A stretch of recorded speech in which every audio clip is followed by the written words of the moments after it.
Okay, I doubt many of you will care, but this video will contain spoilers in case you haven't played the game yet and want to try it for yourselves, so please be warned. Now let's jump into the video. Well, this game didn't even last a year before it went free to play. Suicide Squad Kill the Justice League is now available to all PlayStation Plus members this month, as its final update releases on the 14th of January. Ending with Season 4, the long-awaited offline mode, new weapons, strongholds, and final DLC character, Deathstroke will be available. This completes the Year 1 update and it will unfortunately not receive any further support, so essentially after the 14th this is how the game is going to be. I still wanted to give it a try though, despite the criticisms and problems the game had throughout its first few weeks at launch. Among other long-term issues, you would think almost a year later bugs would be cleared up, with one of the most infamous ones being where if you bought the deluxe edition your game would be completed automatically upon launching it. I think that's the craziest bug I've ever heard, especially if you paid extra to play the game early only to have the whole thing spoiled for you. But anyway, let's talk about the story. So set 5 years after the events of Arkham Knight, 4 villains by the name of Harley Quinn, Deadshot, Captain Boomerang and King Shark are freed by Argus. Run by Amanda Waller, they have now been tasked with stopping Brainiac's invasion of Metropolis. Brainiac is meant to be the big bad of the game, as he mind controlled not only the civilians inhabiting this location,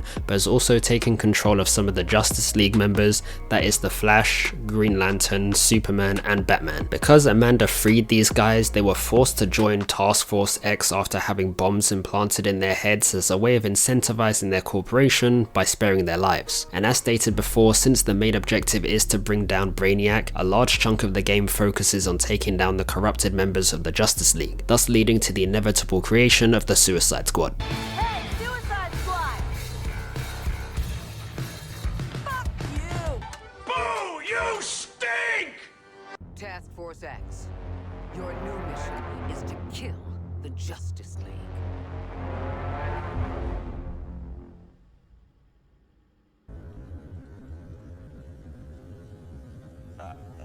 We've got no chance.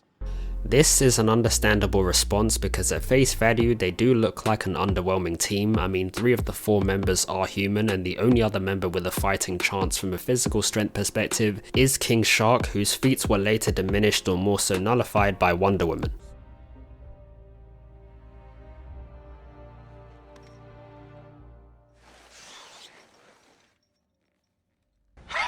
You'll see many occasions where the Suicide Squad's capabilities are made to feel insignificant against the Justice League, going up against super speed, super strength or insane battle IQ by responding with bullets.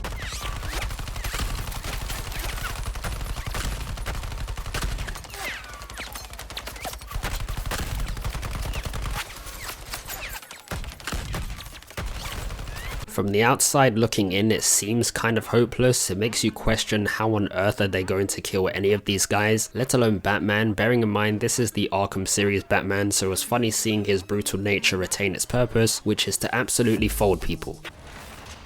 Go look out for numero 1, guys. Find flesh, don't find bats. Easy. Speaking of funny, I think the developers try to incorporate some level of humor in every cutscene. It's not going to be everyone's cup of tea. I think there are some points where it feels too forced in a way. From a personality standpoint, Deadshot seems to be the most serious of the squad. I feel he doesn't say much compared to the rest of the team, but will voice his concerns or views when trying to rebel against Argus, or look for a way out instead. He does have his little tantrums from time to time to make it humorous though, but this is where it feels forced. King Shark on the other hand appears to be more truthful. He kind of says what's on his mind. He's a very honest dude, and quite the opposite of Deadshot in the sense that he is willing to work with Argus, being forthcoming and wanting to take the lead on certain situations. He was the character of choice for me, so I'm not sure if that has any impact on his attitude towards Argus, but that's just what I've observed. Captain Boomerang feels a bit all over the place. He showcases his obsession for wanting to kill the Flash and expresses his frustration through taunts and making jokes here and there. He's a bit more up close and personal with other members of the squad, not afraid to get in people's faces or get into physical altercations for the sake of a disagreement, but he's also the dumb one, touching things he shouldn't, which ends up hurting the rest of the team, or just seeing his full-blown facial expressions, which honestly made me laugh at one point. As for Harley Quinn, while she's adopted a new look for the game, I feel she's a bit more bubbly, giddy, a little less authoritative compared to her persona in the Arkham games, but of course she still does reminisce about her past with the Joker from time to time. She's actually taken a liking to the squad and often shows that she kinda cares about them in her own way, being the mediator, the beef squasher when everyone else is fighting with each other, and personally I think she was the funniest character. There were a few scenes where she made some comments or did things that actually made me laugh, so whilst the humour is quite overdone or committed by characters who should be more serious, I think Harley did land with some of these. Please don't kill me, evil Wonder Woman. Look, here's his thumb. It just came off, I swear. Step on me next. Do not touch us. But you saying I can't really makes me want to, you know? No! Harley, no!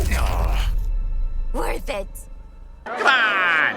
Come on! Let's talk about some gameplay. So you actually start the game a bit further ahead into the story. They want to give you a chance to try out each character, see how they operate in terms of gunplay, traversal, abilities and so on. After that tutorial where you learn the basics, you get to pick your character and start from the beginning, let the story begin to unfold and go from there really. You're kind of taken into a bit of backstory with some of the Justice League characters, with a major focus on Batman and his past ventures in the Arkham games. Then you're let loose to explore Metropolis. Kind of a loose term, the map is relatively big besides the high-rise buildings which are catered to specific characters. Brainiac's tentacles are encasing the city, resulting in it looking a bit run down, apocalyptic in a sense. The nightlife does look really nice though. Hopping from building to building lets you take it all in and appreciate the environment from a less grounded view. Being able to stay in the air for longer allows you to appreciate a lot more scenery from a higher altitude.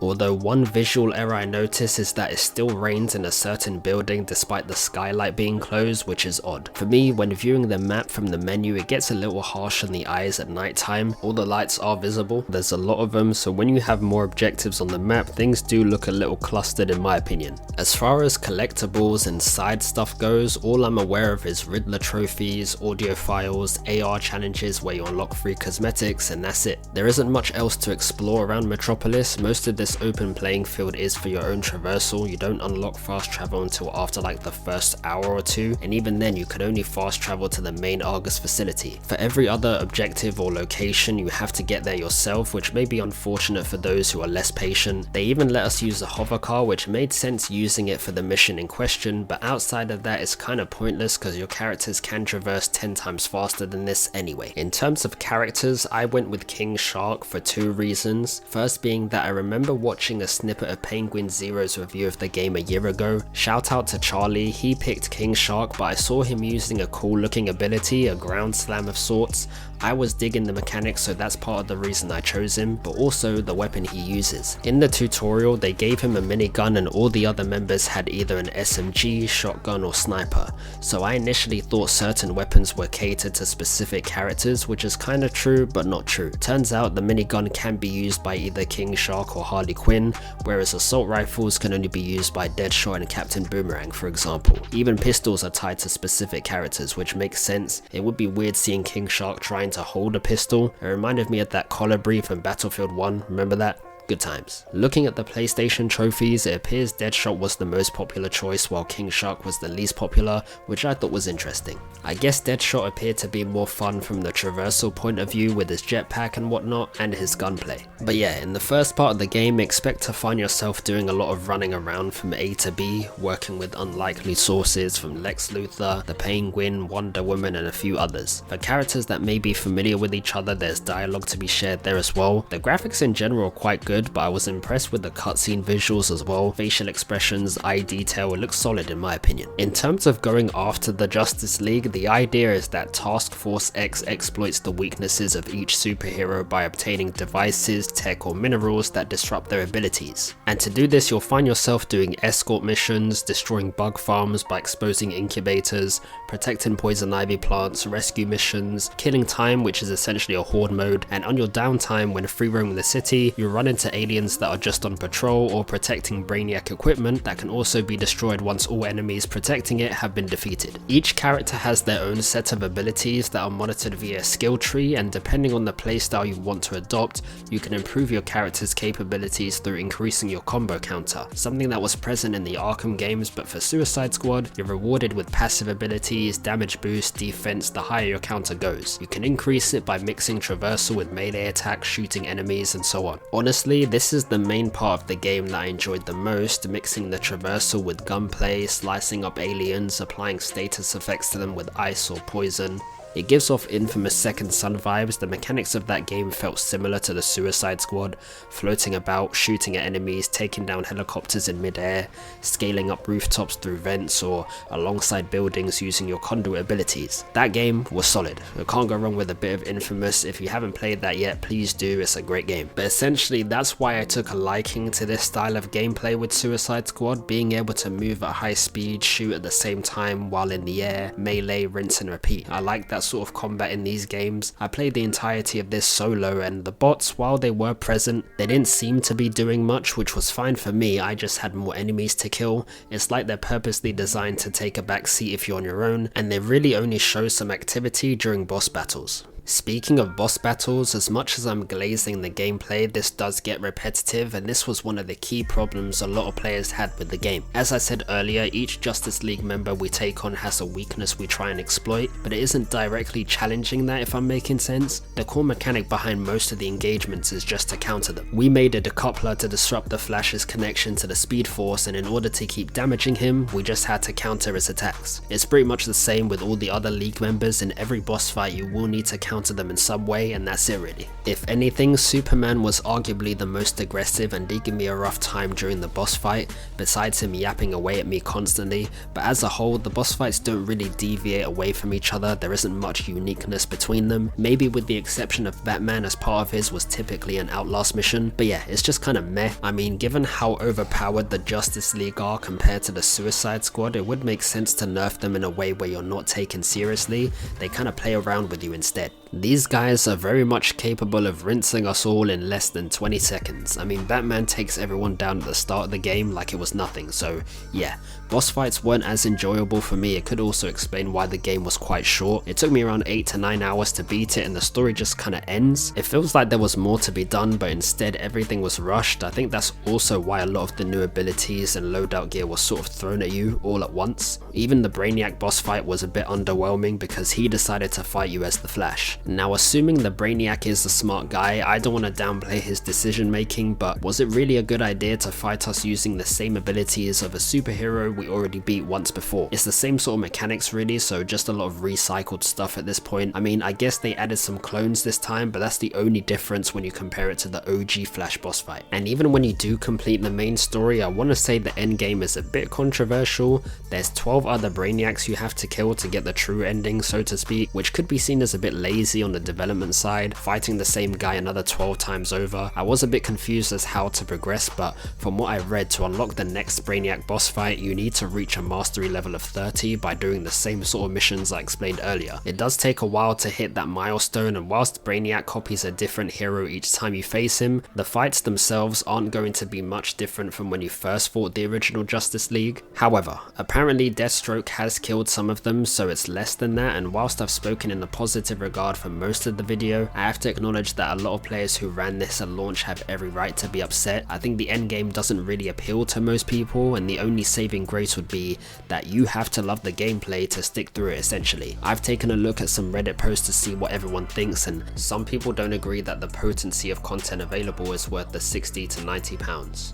And they believe had they got it for cheaper, they would have felt a bit better about it. The attraction to this game is short-lived, as it's also been referred to as a honeymoon phase where enjoyment is at its highest for a little while. Others have also said it doesn't live up to the hype of the previous Arkham games, and the way they went about killing some of the Justice League members was indeed a bit of a slap in the face. With the last update releasing recently, it turns out none of the Justice League members actually died, they were just clones Brainiac made, so they're all alive except Wonder Woman, unfortunately. What's more is they told the story through still images. You can tell it's rushed, I guess because of budget, staff, and having to squeeze out everything in just under a year. It makes sense. Also, that it being a live service game is what killed it. Not everyone is a fan of microtransactions, battle pass stuff, accompanied with the poor launch and abrupt end to support after year one. No one really wins, to be honest, so there's a bunch of reasons as to why this game hasn't lived up to the expectations of many people who were eager to play it in the first place. Of course, they've added new characters each season, from Joker to Mr. Freeze, Lawless and Deathstroke.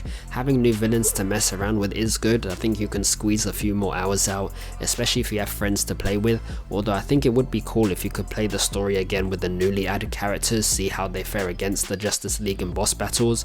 The only issue would be cutscenes, so maybe being able to replay boss fights or main missions is something they could have done, but I'm not as fussed because I didn't really enjoy the boss fights anyway. I'm a bit confused here because offline mode seemed to already be available before season 4 dropped, but it's one of the things that was added for the last season apparently. Either way, I wish I took advantage of this because I actually got disconnected halfway through my fight with Superman, which was incredibly annoying, but that's my own fault really.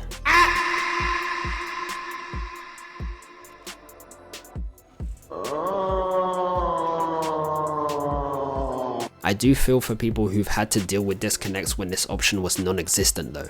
And of course, due to the grind, there's a lot of new weapons to unlock for your character, so you can kind of create new builds to run with the OG members of Task Force X or the newly added ones. So really, you can only take this game as far as you want to, in my opinion. A lot of players have dropped this after completing the main story, however I've seen some people put hundreds of hours in. It depends on the person, but a majority of people have definitely abandoned this game. So yeah, that's kind of my thoughts on the Suicide Squad. I may sound like someone with an unpopular opinion, but there were some aspects I liked about the game. Some humor elements landed for me with certain characters. The gameplay was a ton of fun to experience, but other than that, there wasn't anything else I was super excited about or keen to show my appreciation for. The game is repetitive, and as someone who is open to trying most games, I know I will get bored of this eventually. I may play a bit here and there just to mess around and cause some mayhem, but that's it really. The game is finito. Had I known what I know now about this game a year ago, I don't think I would have purchased it. It was loosely on my radar, and maybe my chances of buying it would have gone up had my friends been interested, but for the gameplay and humor I did enjoy, maybe I'd buy it on a hefty discount like £8 to £10 or so, but I do sympathise with the players who bought this at full price expecting a lot more from a quality standpoint. On the other end, I have seen that there are some people that truly like this game and are disappointed that it's no longer receiving support, so again, it's really everyone's loss, no one wins. But as I said, this game is free for PlayStation Plus players, so if this sparks your curiosity to try it out, I say why not. That's kind of all I got to say. This might turn into a long video, so if you made it this far, I appreciate you for watching. For those of you who've played this game already, I'd like to know your opinions of the game in the comments below. I hope you guys enjoyed. It's been Dre, take care and see you next time.